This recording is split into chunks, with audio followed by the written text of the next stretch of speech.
After years of murmurs and fan screenings at film festivals, Kill Bill, The Whole Bloody Affair is finally releasing in theaters for the public to see it. This is parts 1 and 2 edited into a single film with some extra scenes and little details added to it, a few things moved around, and in unrated fashion. This is Quentin Tarantino's original vision, and you can finally see it. So let's talk about it.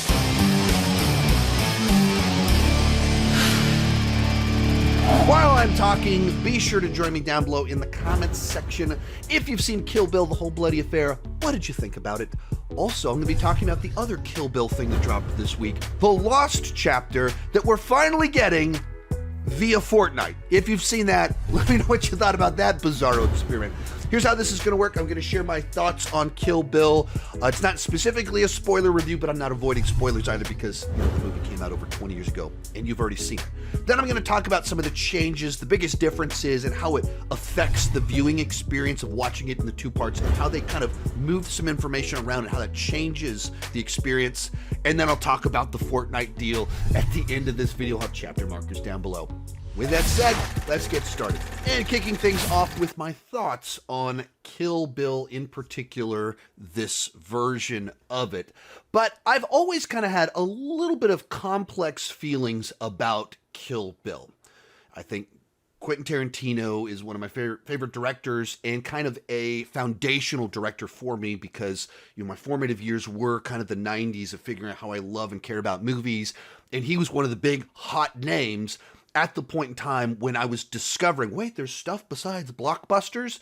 And so that kind of shaped me as someone that loves movies, and even his passion for all this obscure stuff informed my passion for all this obscure stuff.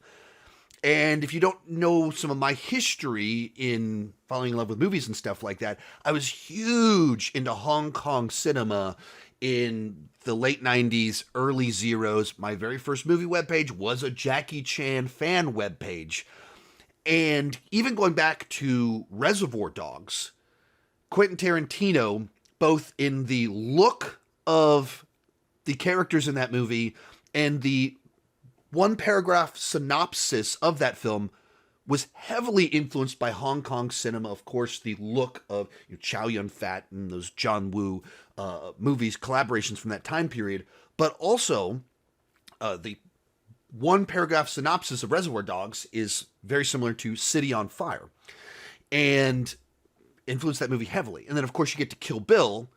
It is overtly his homage to martial arts films, Shaw Brothers, and then, of course, even Sergio Leone and all these other influences. In the 90s, kind of because of Back to the Future, I became obsessed with Clint Eastwood for a little while, thus led me to Sergio Leone in the Dollars trilogy, and that flavor is equally all over Kill Bill. So, at the time that Kill Bill came out, this was like, wait a minute, Quentin Tarantino's doing Hong Kong martial arts film inspired by Sergio Leone, and what all of this kind of combined. So I went in with like crazy high expectations, and in large part, part 1 delivered that, and in large part, part 2 left me wanting more. Or it did not deliver what I wanted, and the way it subverted my expectations did not deliver a better experience than what I was wanting and hoping for. Not to say that I ever disliked Kill Bill, or even part 2, but it was never quite as good and satisfying as I wanted it to be.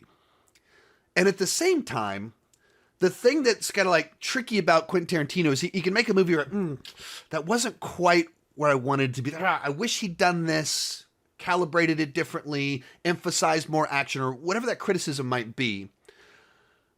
But what he does is always so interesting that even a disappointing Quentin Tarantino movie has so much to offer, and on second, third viewings continues to reward you. As your knowledge of film grows and your experience with film grows, rewatching a Quentin Tarantino film rewards you because you realize more and more what he was doing, what he was going for with the film in the many different homages, influences, and just the interesting way that his perspective on film. So kind of walking through that, most people, I think, strongly prefer part 1 to part 2. And I think so much of that is the promise of the premise is you're getting a Quentin Tarantino martial arts action film.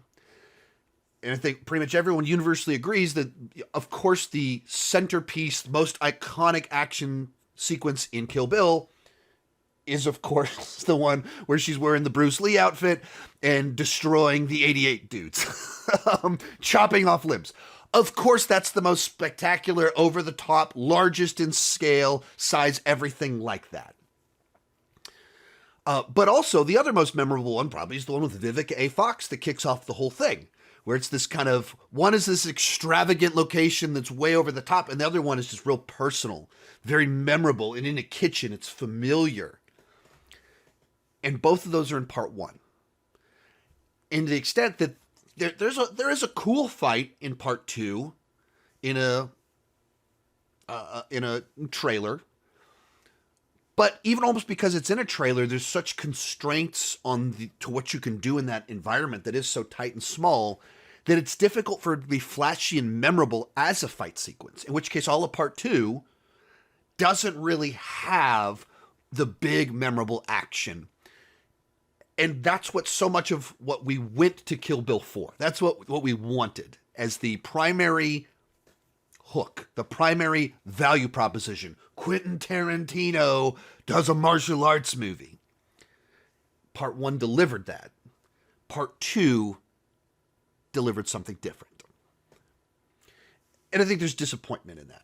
Today's video is brought to you by ExpressVPN. So I just heard something pretty mind-blowing. Netflix has 18,000 titles available globally, but they only have about 7,000 titles available in the United States. You are missing out on thousands of titles unless you're using ExpressVPN. Netflix hides content from you based on your location, and ExpressVPN allows you to change your location so you can control where Netflix thinks that you are at. They have servers in 105 countries in all 50 United States, so you can gain access to thousands of new shows. Why should you go with ExpressVPN? First off, they have their lowest price ever. Plans start at just $3.49 for a month. That's just 12 cents per day. It's super easy to use. You literally just click one button to fire it up. One more click and you can change your location. Just to let you see what this looks like, if you go to Netflix in the United States, search for Batman, nothing comes up. You just fire up ExpressVPN. Let's move on over to Spain. Head on back over to Netflix, click for Batman again, and a ton of titles pop up. So be smart, stop paying full price for a streaming service only to get a limited fraction of the content. Get your money's worth at expressvpn.com/Chandler. Don't forget to use my link at expressvpn.com/Chandler to get up to 4 extra months of ExpressVPN. Now, when it comes to the action, it was choreographed by Yuan Wu-ping and his stunt team, who are the 88 dudes. And if you don't know who Yuan Wu-ping is, just absolutely legendary Hong Kong choreographer, most famous in Hollywood for being behind The Matrix. The Wachowskis did shootouts in the style of John Woo and martial arts using Yuan Wu-ping himself, combined with anime lore, Terminator lore, and merge it all together with Eastern Western philosophy to create The Matrix. But the martial arts that is so memorable, it's Yuan Wu-ping. That's who Quentin Tarantino likewise got for this. So, and you're getting the best of Hong Kong choreography with a director that can get the budget to do it with all of the size and spectacle in slickness of a Hollywood production.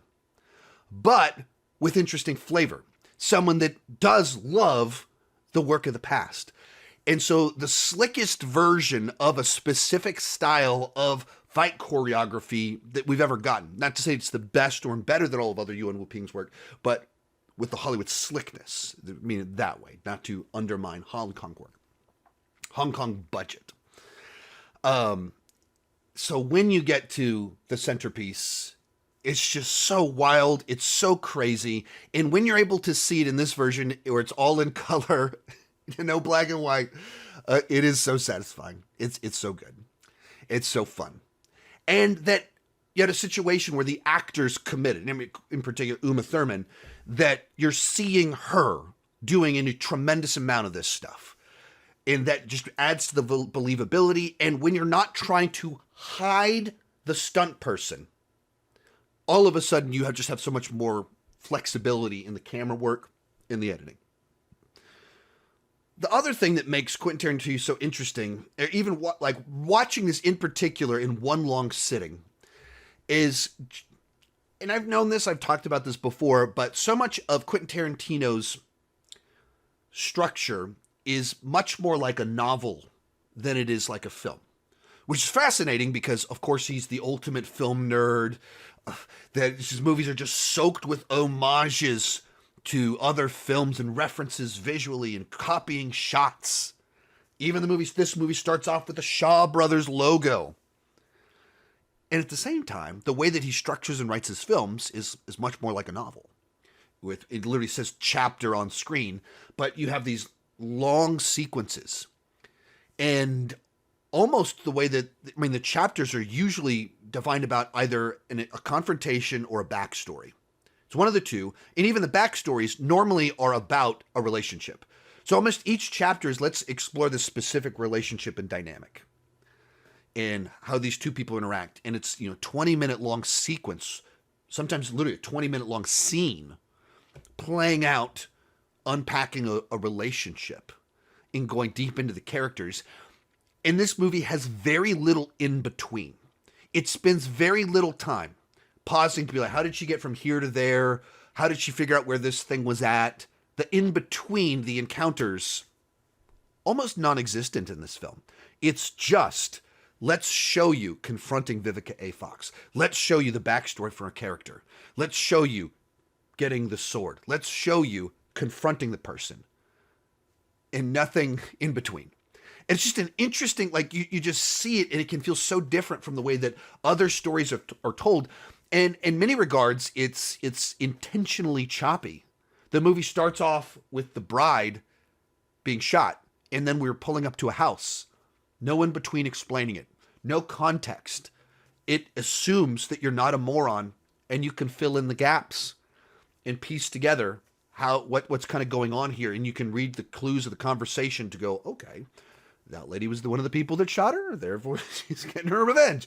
It assumes you can piece things together and fill in the gaps. We don't need to show you buying her a ticket or asking for directions. You can figure that out. And so, despite it being very long, and in many regards, not that many things happen, but it's going deep in everything that does happen, and kind of ignoring everything else and assuming you can fill in the gaps. I think what's so much fascinating, once again, on the depth of Quentin Tarantino characters' dialogue is that wherever you go, everyone you encounter in this movie feels like that could be their own story. Feels like you could build your own plot, your own spin-off movie about almost every single character in here. We show up, and Vivica A. Fox is 15 minutes, 10 minutes in the movie, and it's not like we learn all that much about her. And at the same time, you've got this former assassin who's raising a daughter in the suburbs, and you go, I feel like you could go so many places with that. And each of these different people, like Lucy Liu, her whole world is a world-class assassin getting her own revenge. And it has its own mini-movie about her backstory of her revenge quest. And you go, that could be a movie in and of itself. It is a mini-movie inside of this movie. And you meet Bud in part 2. And just the level of depth of character of a guy that is involved with world-class assassination crime, living in a trailer in this very modest world. And even the smallest details of, if you just kind of play out, he lies to his brother about hawking his sword for $250. And as soon as he gets another one, he's going to sell it to someone else for $1 million. So he believes he can get $1 million for the sword that he does have. Bud is presented as living just this, not just humble, but humiliating life, where we see him go to work where he's late And this sleazy strip club manager is talking down to him, getting kicked, like in a humiliating way, kicking him off the roster. As he's leaving, there's a little job for him. It's to clean up poop water. We see his world, and it's just this humbled, humiliating, degrading version of him where he's being talked down to. This guy that has been high in the crime world and has a priceless sword and lives in this humble world. And the way that it reveals that he has his sword, it's not that it's like he lies to his brother about selling it. Clearly he wants the money. He can use the money. As soon as he has another sword, he wants to sell it to get $1 million. Like all of that. It's not like he wants to clean up the poo water and be talked down to. And at the same time, it's revealed that he still has his sword. And it says so much about him that he's lying to his brother about it, that he's living in this humble existence, but also holding on to this prized sword that he has. It's a type of character we've seen in other things before. The humbled former assassin, former crime boss, but just written in such a Tarantino way where little details mean so much and communicate so much. That's, just everything has this depth to it. Everything has a backstory to it. Everything is something that you could just unpack and continue down that world of what it means. But, as I mentioned, part 2 is generally regarded as significantly weaker than part 1, where it's 2 hours long, and there's really just one fight scene in it. There's a training sequence that has action, and then there's the fight scene in the trailer. And the ultimate culmination with Bill, maybe appropriately so, maybe not, I don't know, is anticlimactic. And so coming off of like crazy, insane, you set the expectations really high with the way they end part 1, and nothing in part 2 comes close to that level of excitement. And, the backstory of her training is interesting. Her being buried alive and getting out of that, that's interesting. And the way that the Bill interaction plays out, there's a lot of depth to that. But if the value proposition is Quentin Tarantino crazy martial arts movie, if the bar is set by part 1, you go to part 2, and it feels underwhelming. I think watching it as the full bloody affair, as one single viewing, I think does resolve some of that.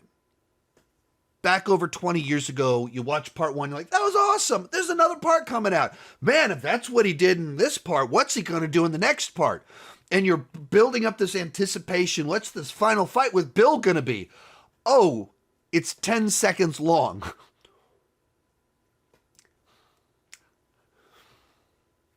That's underwhelming. I was expecting a little bit more than that.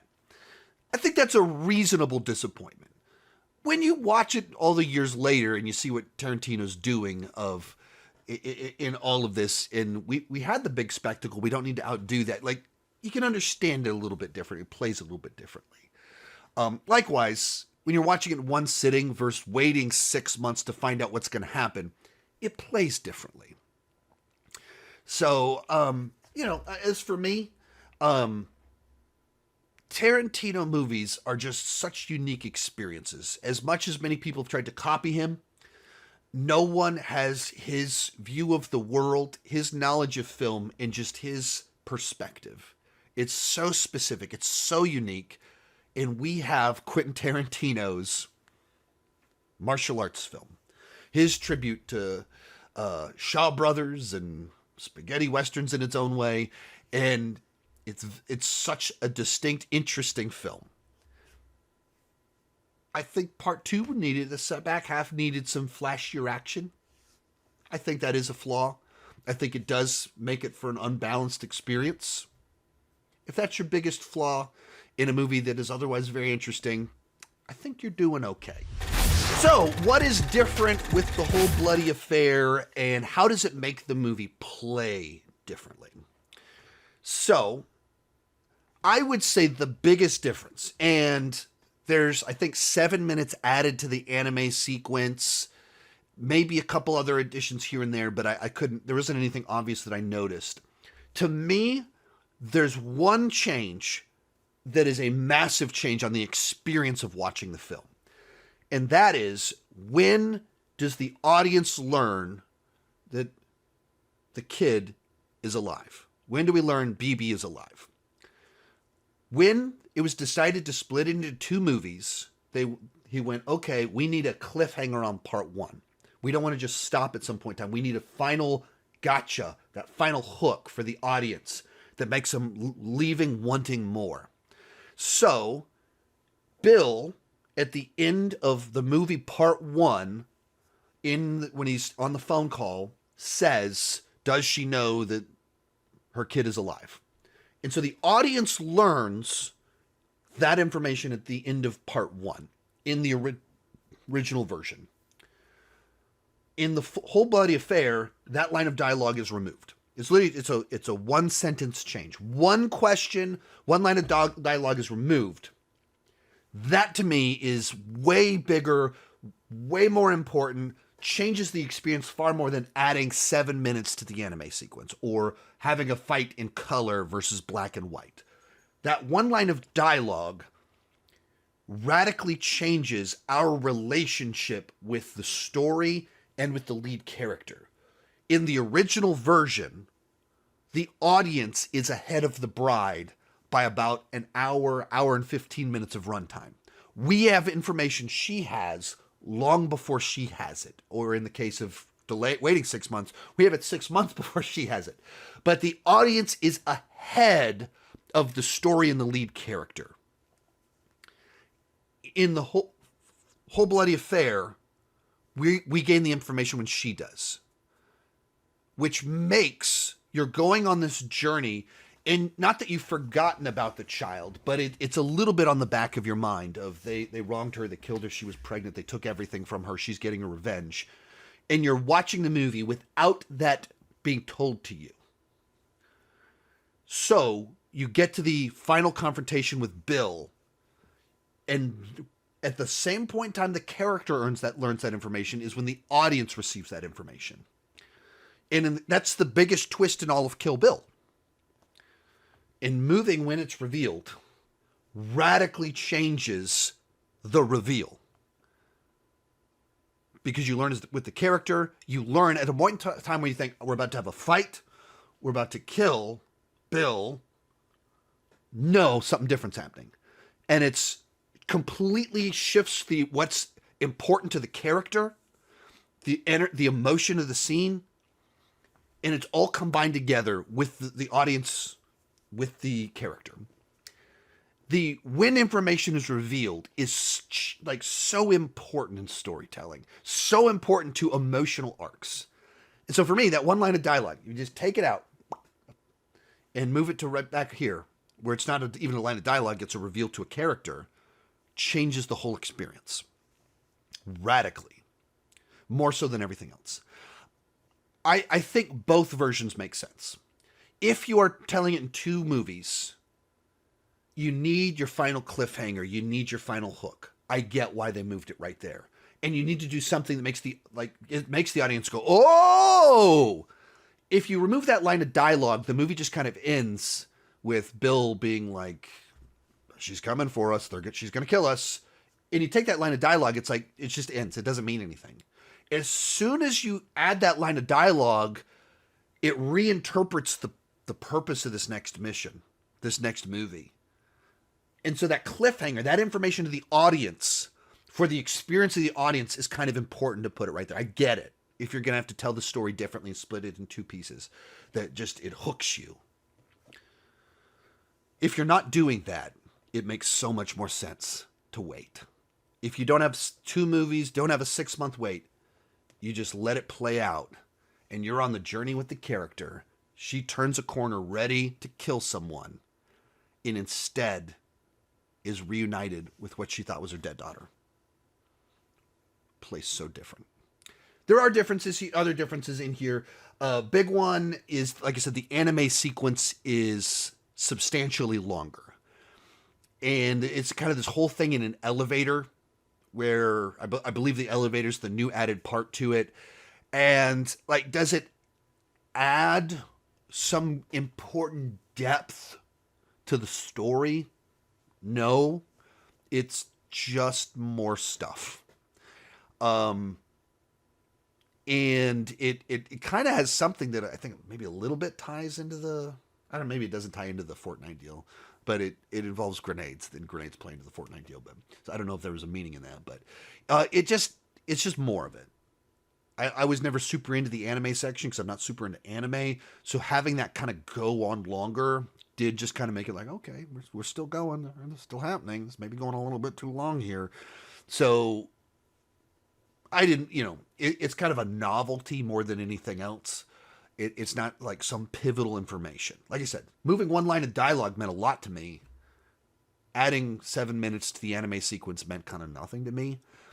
And then other big one is that the fight at the end of part 1, before the intermission, in the case of this version of it, is in color. It doesn't cut to black and white. I'd say that's a big win. It's just playing the way it's supposed to, with full blood, gore, everything like that.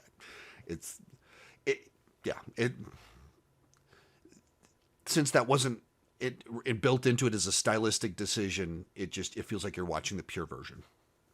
Kind of as simple as that. It's the better pure version of it. Feet cut off, blood spraying everywhere, thumbs up, good stuff. One final thing to talk about: Fortnite collaboration. We are living in the craziest timeline. There is a brand new chapter for Kill Bill, written by Quentin Tarantino, released in Fortnite. That is a real thing that happened this week. Apparently, Quentin Tarantino wrote an additional sequence for Kill Bill in the original writing process, but when preparing to shoot his film, he decided to cut it out because it didn't quite fit into the pacing of what he already had planned. Well, this week, Kill Bill, The Whole Bloody Affair, is releasing in theaters, both parts 1 and 2 edited into a single film with some other adjustments made along the way.